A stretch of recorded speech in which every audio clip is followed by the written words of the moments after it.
కార్లో పోతే నేను బైక్ వేసుకొని వస్తా, నువ్వు రైలు ఎక్కితే నేను బస్ ఎక్కుతా, నువ్వు రాకెట్ వేసుకొని పోతే నేను విమానం ఎక్కొస్తా అని పోటీలు పడ్డట్టే ఉన్నదబ్బా.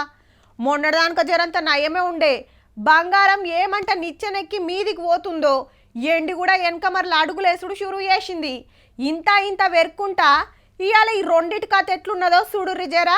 వామ్మో, 10 తులాల బంగారం కొనాలంటే అద్దెకరం జాగమ్మాలనేమో. హౌ మరి తులం 1,48,000. ఈ 2-3 రోజుల్లా 1,50,000 అయ్యేటట్టుందుల్లా అల్కగా. రేట్లు రాకెట్ ఎక్కిన కాంచి గింతగన మురుకుడు ఇదే తొల్తా. 9 నెలల కిందట 1,00,000 రూపాయలుంటే 1,00,000 అని దానికే అదురుకున్నారు. ఇంత ఇంత పిరమైతుంటే కొనుడు తగ్గింది, బేరాలు పలసగున్నాయి. పాత నగ వేసుకొని నగ తీసి మార్చుకోవడం ఇలాంటివి చాలా జరుగుతాయండి. Overall market is not that in good shape అండి. బట్ ఈ వచ్చే వెడ్డింగ్ సీజన్ లో దీని మీద ఇంపాక్ట్ ఇంకా చాలా ఎక్కువగా ఉంటుంది. బంగారం ముట్టుకునేటట్టు లేదు. సప్పుడు గంట ఇంత ఎండి కొందామని పోతే ఎక్కిరిస్తుందుల్లా. కిలా 3,30,000 అంటే చూడుర్రిగా. ఒక్కరోజే 12,000 పెరిగిందంటే మాటల.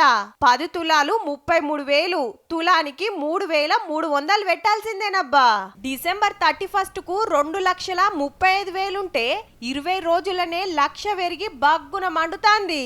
గట్లనే మన్వరాలకి పట్టీలు చేపియాలన్నా, మన్మన్కి మొల్తాడు చేపియాలన్నా, పండుగ పూట ఇంట్లోకేదన్నా ఎండి వస్తువు తీసుకోవాలన్నా సుక్కలే ఉన్నాయి పోన్రి.